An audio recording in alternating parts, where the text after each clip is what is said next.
Yes, what's going on, people? Raps on TV here, talking all the best things in boxing as per usual. And today we've got a special guest. You can see the name in the title, but I've still got to do that introduction. A two-time super middleweight champion, currently the Ring Magazine's #1 super middleweight, the man David Benavidez. How you doing, sir? I'm doing good, man. I'm just right here enjoying every day of training. I got one more week left in training camp, and then it's to go handle business on March 16th against Ronald Ellis. But I feel great, man. I feel blessed. Good. And I mean, obviously, it's a new year. What's training been like? How's training been? How's this camp been for you so far?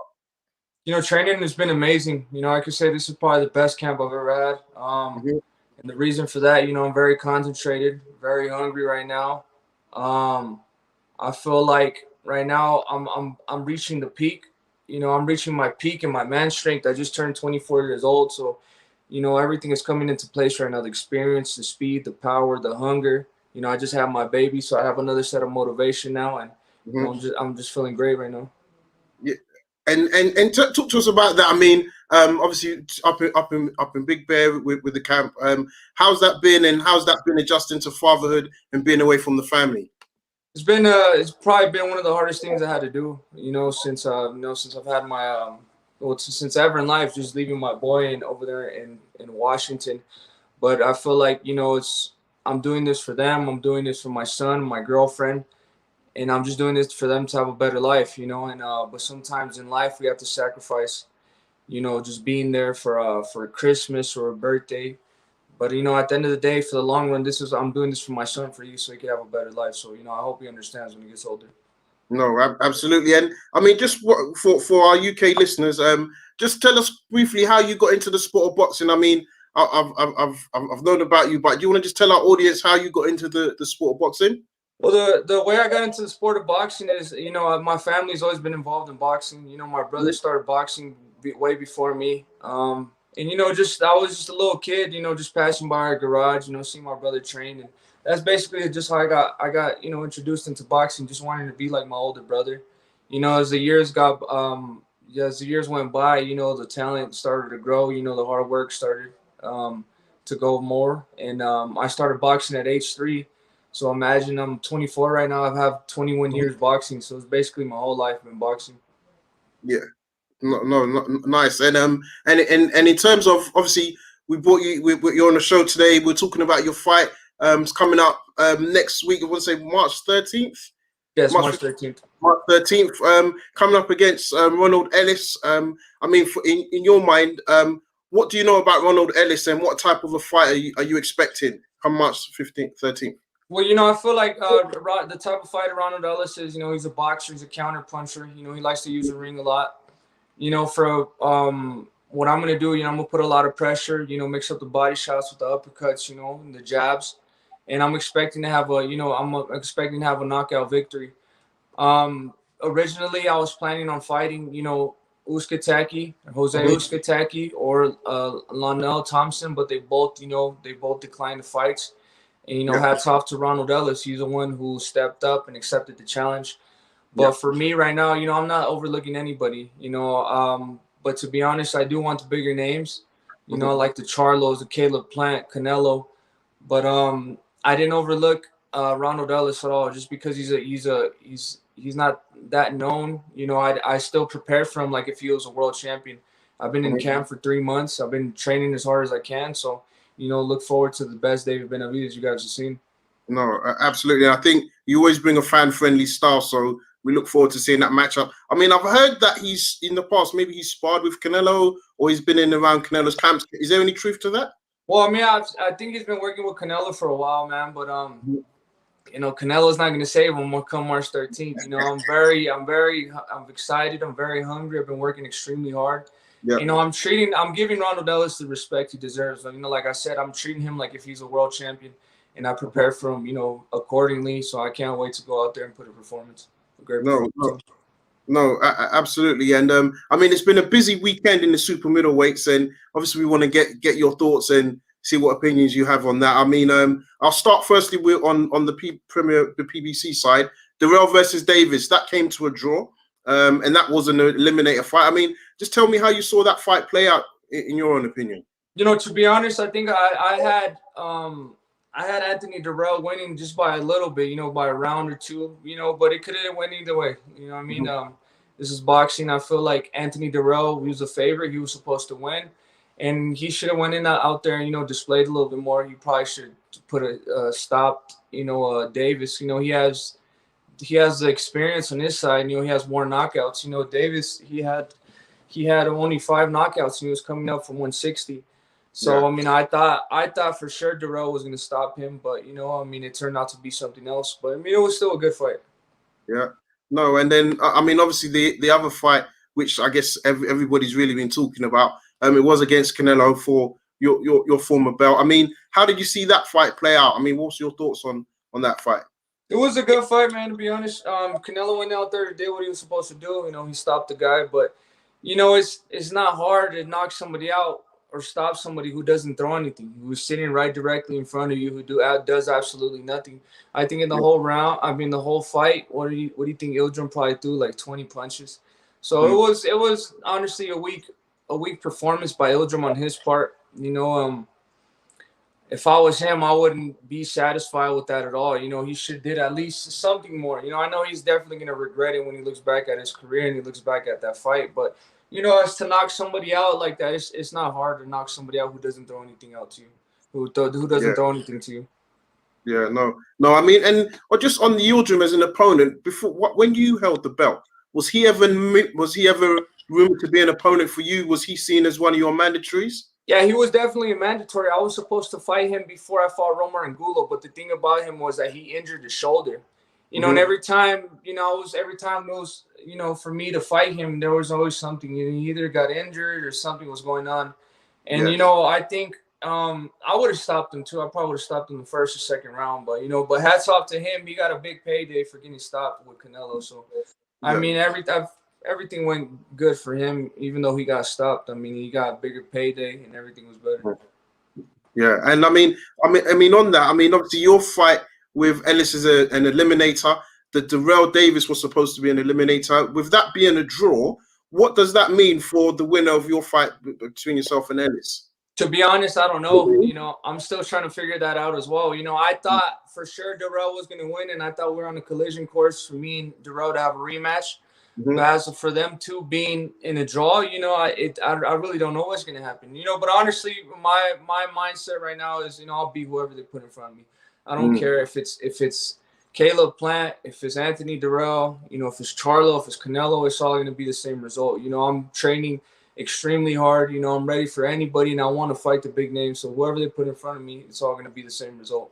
Yeah, I mean, obviously you've always been kind of like open in terms of setting out a list of fighters you would like to face. I mean, how was it maybe this weekend? I don't know if you watched any of the fights. Your name wasn't really mentioned. I mean, how do you take that? Like when they're talking about fights for Canelo, you were the previous belt holder, but you're not really being mentioned. How does that make you feel? Yeah, but it's always been like that. If you notice it, you know, even when I had the belt, my name was never mentioned. You know what I mean? I feel like they do that because they know I'm the biggest threat in this weight division. You know, I'm the younger guy. I'm younger than everybody. I'm hungrier than everybody. You know, I feel like the guy that's Canelo's fights, dude, they've all been scared of him lately.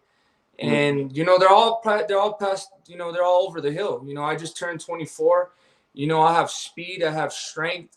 I have 23 fights with 20 knockouts. I've never been beaten. You know, I know how to throw some great body shots. I have a wicked jab. You know, I know how to mix up my punches pretty good. You know, there's not nobody right now. They're throwing combinations like how I'm throwing them. They're throwing with body shots. They're like the way I'm throwing them. So I feel like I'm the biggest threat. And I feel like that's the reason why they don't mention me. Because I am the biggest threat to Canelo. Yeah, no, and I mean it's a fair statement because, you know, I think a lot of the fans were questioning whether if you had held your belt, would Canelo have faced you within a 10-week period? You know, given he just fought Callum Smith, would he have fought you so soon? And I think a lot of fans don't believe that to be the case. I mean, in your mind, you know, you've got a fan-friendly style, but what will it take for you to get, you know, maybe a unification belt or that big fight with Canelo?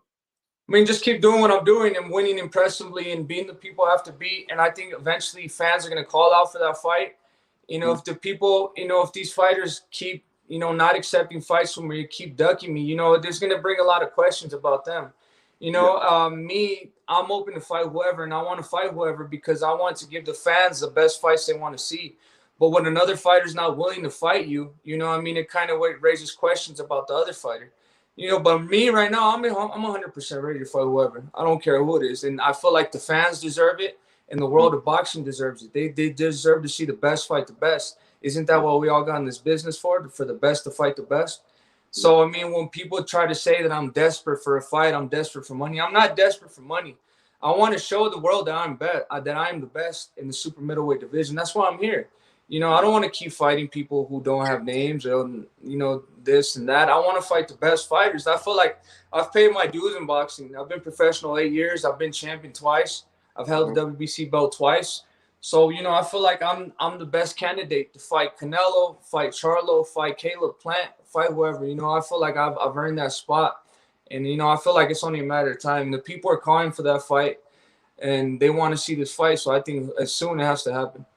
Yeah, no, and you mentioned some other names there, and I've just got to ask you this because I think the last few weeks has been spoken about quite a lot in the boxing world. Charlo and the request for the vaccine. One, I guess that wouldn't be an issue for you, but do you think that would be a competitive fight? Given that that he would be having to come up to face you. That would be a great fight. Why not? Charlo is 30 years old. He's been champion twice. He's a heavy guy. He's a big guy. I feel like he can fight at 168. He's the one who called me out. I never called him out. But if he's saying that he's gonna knock me out, that I'm gonna be easy target, this and that, then come show me. Come show the world what you're really about. I feel like these people, they just talk and hop on their Instagram lives because that's the only thing they could do, but there's very little effort to make these fights happen. I don't really talk, I like to get these fights made, and I like to talk with my hands, and I like to, leave it all in the ring. Yeah. But I would definitely love to fight Charlo. I feel like that would be a great fight. Stylistically, we both have the same style. We go forward and we have a high KO ratio. So I feel like, people would love to see that fight. Who would not want to see that fight? And it makes sense for both of us. I feel like he needs me as much as I need him, because who else is he fighting? Yeah. Who else is he lined up to fight at 160? There's nobody else for him to fight at 160. So I feel like as much as I want to fight him, he should want to fight me too, because, we both win at the end of the day. We both either fight a pay-per-view each other, and we both make some good money, and the fans win at the end of the day, and we both get the respect from the fans on each side. Yeah, no, absolutely. And a question just come up here. I don't know if you can see that on the screen, but it says, can you ask when we can see, basically it's asking, when do you think we may see you versus Caleb Plant, or would you go up and fight guys like Bertabev and Bivol at 175? I've been trying to make that fight with Caleb Plant happen, but as you guys, like I said, when the guy's not willing to make the fight, he'll throw out every excuse out there to not make the fight happen. It's not no secret. I don't like Caleb Plant. I want to get my hands on him. That's not no secret. But so everything is good on this end. Why is he fighting guys like Caleb Truex? Who wants to see him fight Caleb Truex? A guy that Anthony Dirrell knocked out in the first round. Beat him, a person that I stopped. We could have made that fight happen. Me and Caleb Plant were in training camp around the same time. I was in training camp in December. He fought in February? So we could have made that fight happen, but he doesn't want to make it happen for a reason, because he knows I'll take that belt. But as to 175, I would love to go up to 175 too. But my duties right now are 168. I feel good, and I don't want to leave 168 until I make all these fights happen. But I think I'm gonna be here for another 2 or 3 years, and then we'll go up to 175. Yeah. And and obviously that's a great question and great answer. With the 168 division, it's such a stacked division. How far do you think it is from seeing a unification fight? You've got to get a belt, but if you should get a belt within the next 6 to 8 months, 12 months, do you think we're going to be able to see you get these unification fights? Because you've mentioned the names. I've just the ring, like I said, have you number one. But very rarely when these guys are fighting, we hear your name, David. So, how do you think it's a case of money? Do you think it's? I think it's because these guys, like I said, they know I'm a big threat, and they probably want to get as much money as they can. And so that's why, they want to negotiate for longer. But at the end of the day, man, this is boxing. Whoever wins, if I fight Caleb Plant, whoever wins that fight, then they make a lot of money like that. I feel like people shouldn't just try to get the most money that they possibly can. I think they need to fight. They need to win the fight, and then the rewards, you're gonna get it after. That's why I'm willing to fight whoever, because I know once I fight another good champion, then the views are gonna come. Then the more fans are gonna come. Then possibly more pay-per-views are gonna come. So I feel like you have to earn it first. You know what I mean? But I'm willing to fight whoever. But these other people, all they do is talk. They do is talk and talk and talk. But at the end of the day, they know who the real threat is. Yeah, and I mean, obviously this weekend it was announced Canelo would be fighting Billy Joe Saunders. I mean, I ask two questions? What's your thoughts on that fight in terms of who would win? How do you see it going? And what's your thoughts on Billy Joe Saunders as a fighter? I think Billy Joe Saunders has a really good chance. I think, he has great footwork. He has good head movement, and he's very elusive. He doesn't stay there. I think the people that Canelo has the problems with the most is the people who don't stay there. He uses the ring and he boxes very well. But, Canelo's Canelo. He's also a great fighter. But I feel like these are the type of fights that boxing needs. You don't know who's going to win. It's a 50-50 fight. It's going to be a great fight on each end. I just hope, Billy Joe Saunders is taking the fight serious, and I hope he's been in shape for a while, because he's had over 5 months in advance to know about the fight. But Billy Joe Saunders is a great fighder. I like Billy Joe Saunders a lot, and hopefully I could get a fight in with him, in the future, because I feel like that would be a great fight as well. But I'm excited for when are they fighting? May 5th or May 8th, I think. May 8th. Yeah, I'm excited for that fight. I'll definitely be tuned in, because that's going to be a great fight.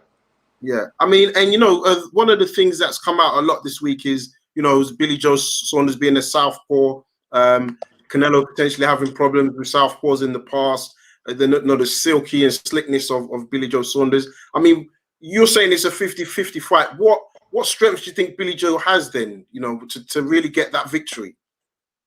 Well, just as, like I said, his elusiveness, the way he moves, he's not going to stay there. When the thing about when Canelo fought Yildrim, the reason why Canelo was looking so good, because Yildrim was he was stationary here. He was able to hit, Canelo was able to hit him with uppercuts, body shots, anything you want to do. Billy Joe Saunders is not going to stay there.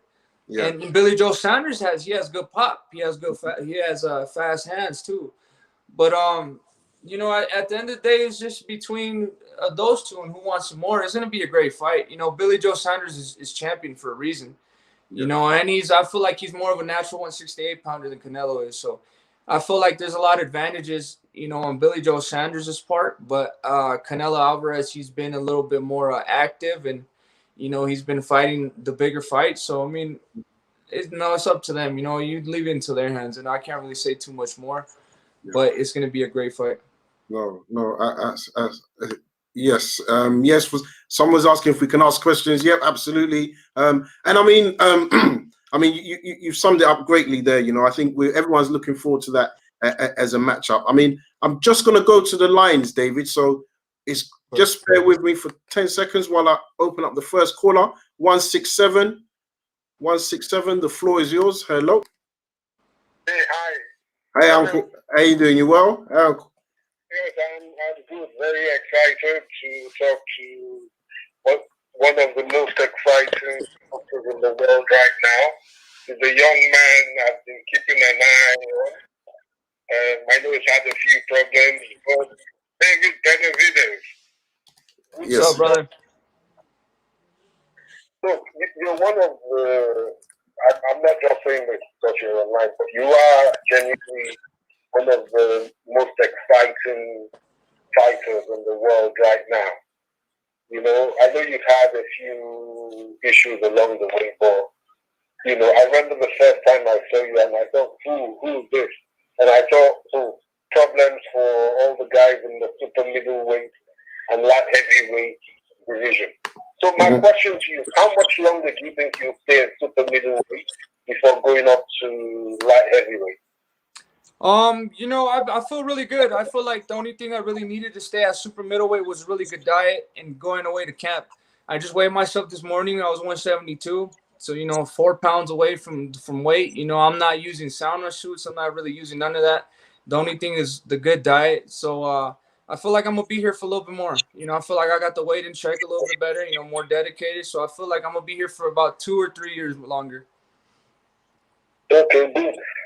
You know, about sometimes perception in boxing can be so. I remember after the Super Six tournament when Callum Smith won the Muhammad Ali trophy, a lot of people were claiming he was the best super middleweight in the world, and I couldn't see it because to me he beat George Groves, who hasn't recovered from his injury, and his left hand wasn't what it should have been. And all the while I thought the man at super middleweight is you. Did you feel disrespected? The people generally were not seeing that you're the big threat at super middleweight. Well, you know, I didn't really feel disrespected at all, because at the end of the day, people are going to say whatever they want to say. You know, I feel like now, you know, my job is just to get these big fights so I could show the people that I'm the best. You know, I would be willing to be. I would love to fight Callum Smith. I would love to fight any of those guys. You know, I would have loved to have been in that Super Six tournament. You know, just to show the world I'm the best. But I don't really care about what people say. At the end of the day, I just care about what I'm doing in the gym and how I'm improving in my career. No, thank you. For me, the biggest threat to Canelo. I mean, I like Saunders. I think he's a good fighter. I like Canelo. I think they're good fighters, but I think the biggest threat to Canelo are yourself. And people think I'm mad when I say this, but when Errol Spence moves up to the middleweight division or super middleweight division in the future, I think you guys are the biggest, in fact, threat to Canelo from different ways. I mean, just your shared disruptiveness. Yeah, definitely. I agree as well. I think we were both big threats to Canelo. Yeah, perfect. And finally, my final question to you: why do you dislike Caleb Blanc so much? You know what's it all about? No, I hope it wasn't because of some girl or something. No, he's just a prick, man. Just the way he is. He thinks he's better than everybody, and he just talks so much shit that it's just a certain dislike. I really don't like that guy, and I'm gonna make him hurt once I get the chance. No, thank you. Okay. Thank you. Listen, Uncle, we're gonna move on to the next caller, but appreciate you calling in as usual. So we're going out to 488. 488. Hello. Hey, Kojo. Hi, David. It's Dave Joe, Boxing. You guys okay? We're good. We're good. Thanks. I'm here with the two-time super middleweight champ, Dave. What's your question or comments? Just a quick one for David, really. I mean, I've read recently with an article on Boxing Scene that Abel Sanchez said that to yourself, David, it will be a risky fight for Canelo to fight you already. What did he see when you went to his gym? Why is it so risky for Canelo? And then secondly as well, the fight that's been announced with Billy Joe Saunders and Canelo, how do you see Billy Joe beating Canelo? Well, the reason why Abel Sanchez believes in me so much is because he's in the gym every day. I'm training. You know, he's training his fighters, and I actually spar his fighters as well. But he's known me since I was 15 years old, and I've been going back to the gym over and over again. And I used to spar with Golovkin there, so he sees the improvement. And now he's just seeing. You know, I just turned 24 years old. I've been training there for the last 3 months. He's seen everything I could do. You know, he's seen the capability, the punching power, you know, the shot selection, everything I do in the gym. And, you know, Abel Sanchez, he knows a thing or two about boxing. So for him to say that is because he knows, you know, that I'm a big threat. And the way I box, the way I think in there, you know, is different from every other fighter that Canelo's faced.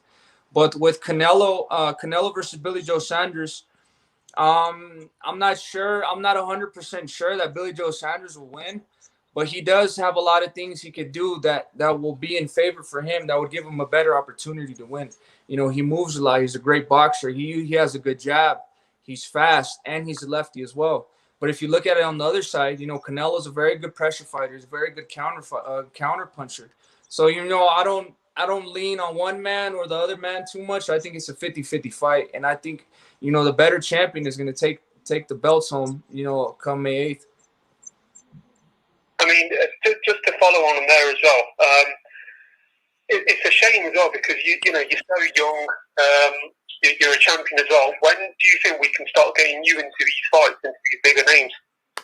I don't know, man. I wanna fight all the big names. That's why I've been calling everybody out, man. But and I feel like when people see too much of a big threat and not as much reward as what you get when you fight a Canelo, you know what I mean? I feel like they kind of shy away from the other, a big threat, but.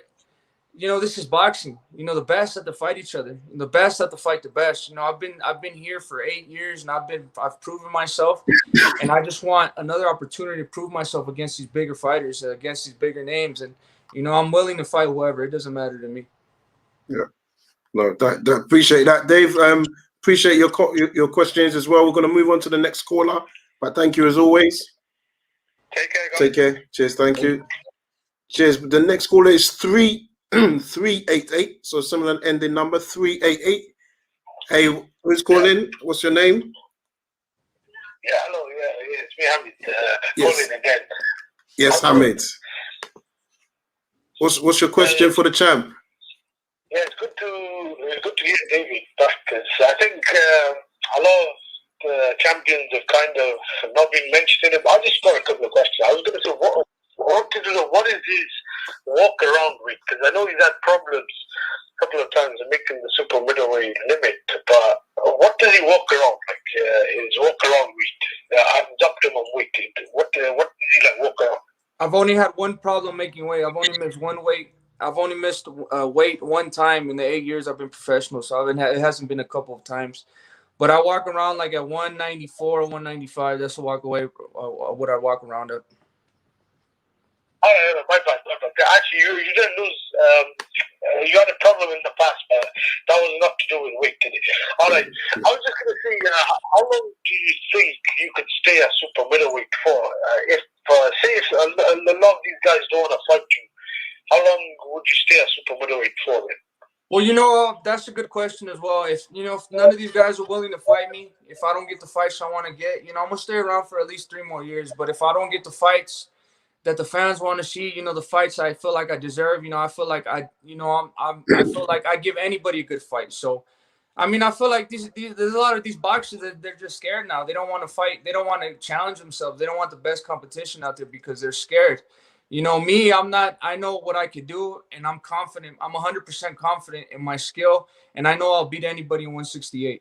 But I can't say the same for these other guys. They don't have the same belief in themselves that I have in myself. So. If God willing, if I don't get the fights, that I want to get and the fans want to see, then I'll probably be at time to move to 175. But I'm gonna stay here for at least 3 more years. All right. And another thing is, are you willing to cross over to fight another network? So is that something that's out of your hands? Like, would you be willing to go to the zone or ESPN to fight the other champions at 168 to 175, whatever? Am I willing to leave my promotion company? No. But I feel like that's why I've been calling out, Berlanga, all these fights and fighters and other networks. I feel like if the fighter wants to make the fight happen, both networks are gonna have to work with each other. So I'm definitely willing to call out fighters from other networks and fight on other networks. But as for me leaving my promotion company and my promoters, no, I'm not gonna leave them. Yeah, no one says you gotta leave, but that's what I was trying to get at. Like, are you willing to make fights with other net promoters? Oh yeah, definitely. I feel like also too. This is we have to make these fights happen. At the end of the day, we have to make these fights happen. If you want to be the best boxer, I don't think promotion company or being in another promoter should interfere with that. I feel like every network has to work with each other to make these fights happen. Do you, and the second part of that, do you think that's a problem in boxing or at the weight class at the moment? Do you think that's a major problem that is made the boxing so divided? I definitely feel like, that the promotion companies and all that stuff has held up a lot of great fights. But I mean, 2020 and 2019, and that you've seen, progress, like with Deontay Wilder and Tyson Fury. I feel like as time goes by, I feel like, the promoters are going to realize that, everybody needs to work with each other, to give the fans the best type of fights that they need to see. Yeah. All right, that's good to hear. Good answers. Good luck for your next one. Okay. Thank you, brother. Thank you. Thanks, Ahmed. Appreciate that. So yeah, we'll go back to some questions now. But David, I want to say, so am I right in reading that you turned pro? You had your first professional fight at the age of 16, 17? Yeah, 16 years old. 16 years old. I mean, just talk us through that. I mean, how did the decision come about to turn pro? And I mean, what was it like? Was you nervous? Was it pure excitement? Well, the decision when I turned pro is because I didn't really have an amateur career like that. I think I only had 10 amateur fights, and that was because I had been boxing my whole life, and then I didn't really take boxing too serious when I was younger. I did take it serious, but not like on an amateur level like that. The person that was really decorated in his amateur career was my brother. He had about 10 national titles, and he was my dad and him, they had taken that route to take amateur boxing more serious. But me, I had always been training, but I didn't really take amateur boxing too serious. But when my brother got signed at 17 years old, my parents were split up at the time. My dad and my brother decided to move to California, and I stayed in Phoenix, Arizona with my mom. And that was the first time in my whole life I didn't box. I had like a year off, and I was like, I'm just be a kid and play video games, eat as much as I can. I had a sweet tooth. I used to eat Taco Bell, a whole lot of candy, all types of stuff like that. And I had gained like about 100 pounds in a year. So I was like from 160, and I was 150 all the way to 250.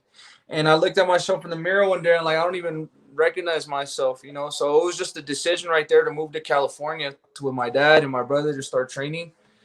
I lost all the weight, and then I started sparring, world champions at 14, Latif Coyote, then Kid Chocolate, then Gennady Golovkin, Kelly Pavlik. And I had, by that time, 15 years old, I had 12 years boxing already. Wow. So, I had the last from 13 to 15, I had taken it very serious. I improved my game a lot. And that's when I decided to go pro in Mexico. But I was definitely really nervous. Now, I'm not even gonna lie to you. That was probably the most scared I've ever been. Not because of I didn't know that I was gonna do good. It was because you just first fight with no headgear, little gloves. Like, what if I get caught with the big shot, this and that?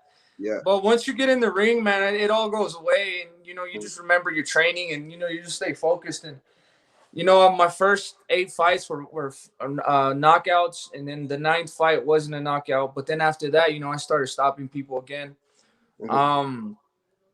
It's been a long ride, man, and it's been a long ride. And to be honest, when I became a professional, I didn't really know if I was gonna be a champion or not. I'm not gonna lie to you and say, oh yeah, I always knew I was gonna be champion. I didn't. I knew there was a lot of competition, and I knew it was gonna be very hard. But I told myself, I'm gonna give my best. I'm gonna put my all into this. If it doesn't work out, it doesn't work out. But as long as I'm boxing, I'm gonna give 110% of myself every day, and I will work to become a champion. I don't know if I'm gonna be a champion, but I will put the work in to become a champion. And everything worked out. I became the youngest champion in super middleweight history, winning at 20, then winning it again at 22. So, I feel like, I've already accomplished so much, but in my head, I'm not really satisfied with it. I want to become unified world champion. And by the time I'm done with my career, I want to say that I was the best in my era. So, I'm very grateful for my father, my mother, my girlfriend, my son, everybody who's been around me that's had a part of me, my friend, strength and conditioning coach, Sim Aaron, my other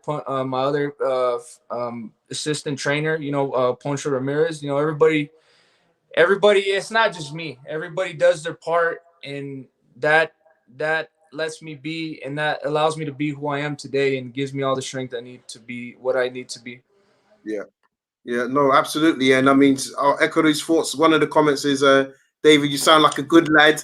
He hopes you regain your title. So yeah, I definitely think our UK audience and UK are enjoying hearing from you. So quick question. Say, hey David, how do you feel about the undisputed fight between Jose Ramirez and Josh Taylor? Oh, that's gonna be a great fight. I just seen that the way it was on May 22nd that they just signed for it or something like that.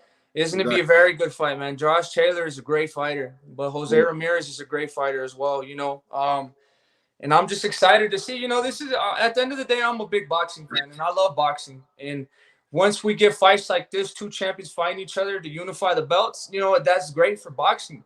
And that's the type of fights I want to be in, because I feel like boxing has gained me so much, so I owe it so much, and I know I owe the fans so much, so I want to give them the best fights possible. But I gotta go with my boy Jose Ramirez. I know Josh Taylor's from out there, but I respect Josh Taylor a lot too. He's a great fighter, especially when he won in the Super 6 tournament. Was he fought in the Super 6 tournament, right? Yeah. He looked very good, and Ramirez is not gonna have an easy night because Josh Taylor is a great fighter as well. Yeah, no, absolutely. And just on that point, actually, you mentioned the Super Series. Were you ever in the conversation to enter that tournament? Because no, I was never there. I was never mentioned to enter in there. Wow. But I mean, I would have loved to fight in there. There's a lot of great competition in there, and I would have definitely. I feel like I would have won that tournament. But it would have been a great duel between me and Callum Smith. Hats off to Callum Smith too. He's a great fighter. Yeah, or maybe even Chris Eubank Jr. at the time. Yeah, that would be. Yeah, they would have all been good fights. I would have gave all of them great fights. I feel like I would have came on top. I would have won. I would have beat everybody. But yeah, and in terms of fighting, this is more just like a general question. Obviously, there's a bit of a lockdown, so we're seeing different locations coming up. So Saudi Arabia, the Middle East, Asia. Have you considered, or would you, if the big fight came up and it had to be overseas, would that be something you would take? Yeah, I would definitely go wherever I need to go to fight. I would love to fight in the UK. I would love to fight there because I feel like out of everywhere I've ever seen, like on TV or all that, I feel like the UK they come out and they support everybody. You have massive crowds. The people, the energy, you could tell is just different there. So I would definitely love to fight over there. Yeah, no, and just we had a question. We got a question from Phil Walker. He says, "Champ, what is your biggest obstacle as a fighter, and what are you doing to overcome it?" Well, the biggest obstacle now, obviously, since the last fight, had to be the weight. And what I'm doing to overcome it, I came to training camp extremely early. I came with a lot of time to prepare. I made a lot of sacrifices too. I left the week of my birthday, and it wasn't just for me, it was for my son too, just being there with my son the week of Christmas. But these are the type of sacrifices you have to make. You sacrifice a little piece, to live a better piece later in life. And I've been extremely dedicated on the diet. Like I said, the weight was super good. We just checked it earlier. I mean, I don't look all dehydrated and sucked up from my face. Everything looks good. And, I'm extremely ready, man. I feel like now I have to be way more professional, especially from the last fight, man. Everything has been happening. Now I look at it like as in a different viewpoint, now that I'm a father and my son is going to see my steps when he gets older, and I have to be a good role model. And for the people that support me, I have to give 110% from always, especially my boxing fans. I feel like the boxing fans are always my family because they support me so much, and they deserve to have the best version of myself every day. Absolutely. I mean, I have to say I was in LA for the Spence Porter fight when you fought on Dirrell. And I remember seeing you walking up the strip near the hotel, and people were coming up to you, like, pictures, autographs. So definitely, I think the boxing public have taken to you very well. Got another question here. It says from Battle Rifle. He says, I think the boxing public has been trying to get back to Mexican mano a mano fights. How did you feel when Canelo announced he didn't want to fight Mexicans? I mean, I'm not only Mexican, I'm Mexican Ecuadorian. So, I mean, that don't count for me. But, I mean, it's just a very odd statement. Like you get people that say stuff like this, like with Charlo, I need the vaccine, or he's not fighting somebody that's younger than 25. And the Canelo saying that he's not fighting a Mexican fighter. Like, what does it matter? Like, what does that stuff matter? I mean, I feel like these people just say that because they're running from somebody, they're trying to hide from somebody, or they don't want to fight somebody. Yeah. But I mean, at the end of the day, if these people, they keep you know, running from the fights or declining the fights, you know, the people are going to see. The people are going to see at the end of the day what type of fighter those are, and you know, honestly, they're scared because you know they don't want to accept a fight with a great fighter, and they're keeping the fans. They're upholding a great fight for the fans. You know, this is for boxing history. You know, I mean, boxing deserves this. Yeah, no, absolutely. And I mean, one of the things I did want to ask you, just generally in the boxing game is, I mean, who are you looking out for? What fighters do you enjoy watching, or do you kind of like to see what fight often? I like Anthony Joshua. You know, I like Gervonta Davis. Yeah. Errol Spence. Who else? I like Ryan Garcia. You know, I like all the fighters. I like all the fighters. I'm a fan of boxing. You know, if I feel like even, you know, everybody who just fights or everybody who just fights on TV, I like watching boxing because sometimes there's certain boxers that do stuff that, you know, be like, oh, that's a good shot, you know, so you kind of learn as well. You know, you can't have a closed mind and be like, oh, I'm better than everybody. Nobody does anything better than me, you know, because at the end of the day, that's how you evolve as a boxer. You just have to watch. Maybe somebody does something and give you some, you know, just some motivation to do something new, you know. So that's why I just like watching boxing. I like watching, you know, I even like watching the young kids. You know, I like Vargas' son, Emiliano Vargas. You know, he's very creative. I feel like the difference between the amateurs and the professionals, the amateurs, they're very creative. They do a lot of different stuff. You know, obviously because it's only 3 rounds and 4 rounds, but they do, you know, sometimes they have like really good movement and they'll just do different stuff. So I also like watching the amateur boxers too. Yeah. So no worries. And listen, David, I appreciate your time. We're going to take 2 last questions. One of the questions is, have you ever considered talking network? Somebody's asked a question about network battle rifle. But there's one from Hamed. He says, has your brother retired from boxing? I mean, we're still waiting for him too. So I mean, we're just waiting to see what he tells us. But right now, he's in Washington. He also had a daughter. He just had a daughter as well. So congratulations. You know, I feel like he's you know, he's given his whole life to boxing too. You know, he'd been boxing since he was 8 years old. You know, he had 200 amateur fights, then another 30 professional fights. So I feel like right now he's just, you know, trying to enjoy, you know, his daughter and his life. But, you know, I'm waiting for him to come back too, you know, and whenever he's ready to come back, we're going to be right here waiting for him with open arms. Absolutely. I'm sure you guys will be supporting. And one from Phil Walker, he's asked, is your new outlook and attitude due to your recent move to a new city? How much of an impact has that had on your boxing lifestyle? Well, no, my new attitude is just, you know, just wanted to be a, you know, more of a professional fighter and a good fighter, you know, and, you know, just trying to have a long career.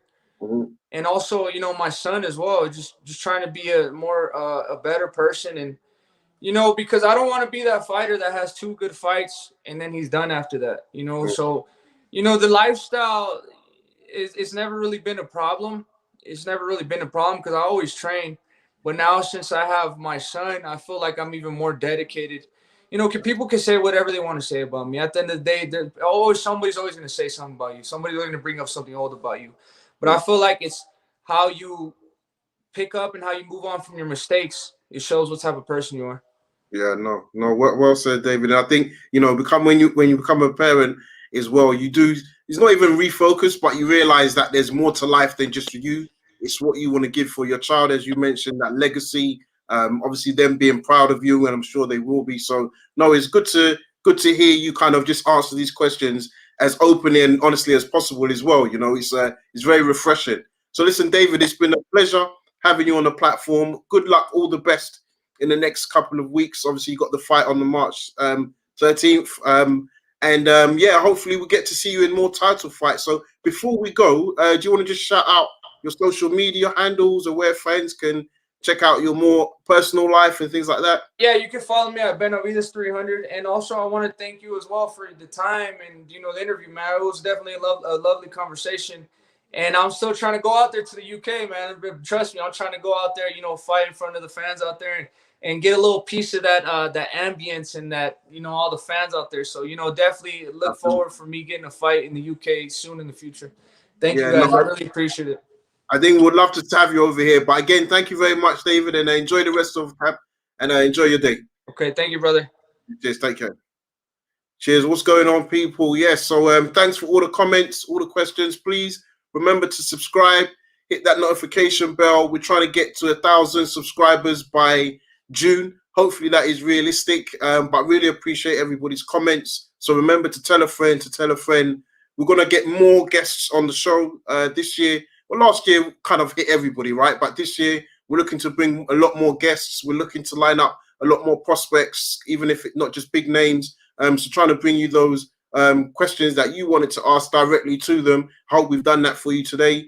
Before we go, my few thoughts on the Canelo fight. I think like everybody else, it was a poor performance from Yildrim. I think the fact Suleiman has recently come out and said he's disappointed with that fight, I think that goes miles, because, you know, this in terms of a matchup, you know, Canelo coming in to fight Yildrim was not great. It was a big high show, you know, with the hydraulics and with the lightnings and fireworks. But I think it really let us all down. So yes, we've got Billy Joe Saunders versus Canelo to look forward to.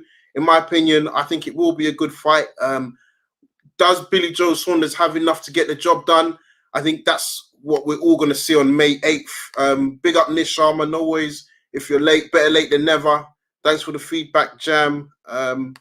Yeah, and bit buzzing for the Josh Taylor fight that everyone's announced. I'm going to come on to that. But yeah, with Billy Joe Saunders, I think, look, he's got to go in there and fight his at optimum best. I think not only has he got a massive opponent against him, he's probably going to have the judges against him. So on those bases, look, he's got to go in there and give it his all. I think, you know, he's got the skills.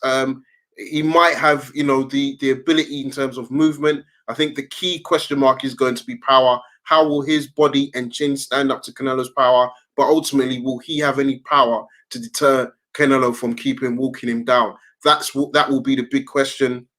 But yeah, this Josh Taylor Ramirez fight, huge fight, May 22nd. I mean, we knew it was coming. Really, I think Josh Taylor goes into that as the favorite.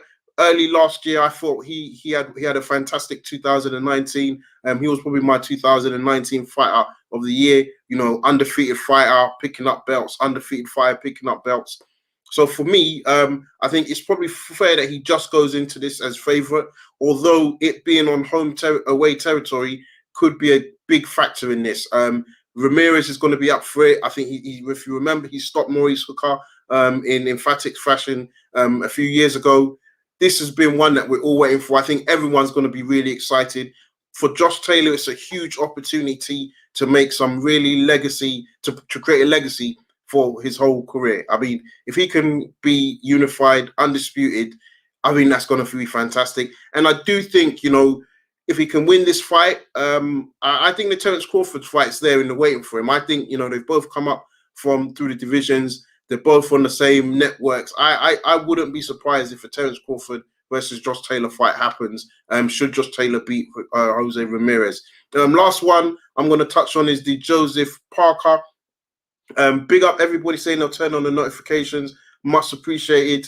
Nish Sharma's asking, he was mandatory. Does that mean we need to think the mandatory system? Just on that, I think, well, Mauricio Suleiman has said that. I think they will rethink it, because Yildrim was a very poor opponent and it doesn't look good for anybody. Funny enough, that David Benavidez said that Yildrim was his mandatory, so it wasn't somebody that was slotted in just for Canelo. He had said that Yildrim was due to be his mandatory, but he kept getting injured. So I guess Canelo saw an opportunity to get a belt, a vacant title against an easy mandatory. Yeah, but moving on, Joseph Parker versus Junior Farr. I don't know what you guys thought, but wasn't really impressed. I thought it was a very slow fight. I don't think either of them kind of lived up to the expectation, i.e. most people think Chisora will beat Parker, and Junior Farr doesn't seem like he's ready to mix it with sort of like the fringe contenders, you know. And I mean the Del boys. I mean Dillian White's of course a clear contender, but you know, even your Luis Ortiz, I don't think he's ready to mix it with those boys. Definitely not your Joe Joyce's, Usyk. So at the moment, yeah, I think that was a very disappointing fight, but hey, we had to watch it. This weekend, we've got the return of Clarissa Shields. Outside of that, there is a very quiet weekend of boxing. So, yeah, for everybody thinking what they're going to watch, so you're going to have a weekend off, but we do expect fights to start ramping up. Now we've got this announcement of Taylor versus Ramirez. We've got David Benavidez coming back. I think his fight against Ronald Ellis is going to be I think he's going to want to make a statement. So make sure you guys look out for that. And apart from that, guys, listen, it was been great having you guys on the chat today. Make sure, please, you tell a friend to tell a friend. Get these subscriptions up. Who's this? Phil Walker saying that fight came on at 3 a.m. in the US. Damn, you got up for that. If you had to get up for that, brother, I feel sorry for you because, yeah, that was not easy. I mean, the only positive maybe put you right back to sleep. But, yeah, no, appreciate you coming in the chat. Nish Sharma, Park is on the fringes, which is sad, given where he was a couple of years back. I totally agree with you. But that division gets blown open with a couple of winnings. Yeah, it does. But I think, you know, Parker, he doesn't seem like I feel like, you know, if he was to take on a Dillian White, I don't know if he would beat him. I mean, even a Povetkin fight would be quite tough for Parker. I know that's not what's on the cards, but I think if Parker fought Povetkin, I don't think that would be an easy fight for him. And in essence, it should be. But given that he was a former world champion. But yeah, we go with that. Hamed saying Gonzalez versus Estrada, March 13th. Yeah, big fight. How do you see that one going, Hamed? Do you think that there's going to be a repeat or a revenge? But no, appreciate that and appreciate all the kind words as well. So, guys, listen, I'm going to be out for tonight. It's been a good hour. But like I said, please look out for more notifications on the show. We're trying to get a lot more guests, a lot more comments from yourselves as fans.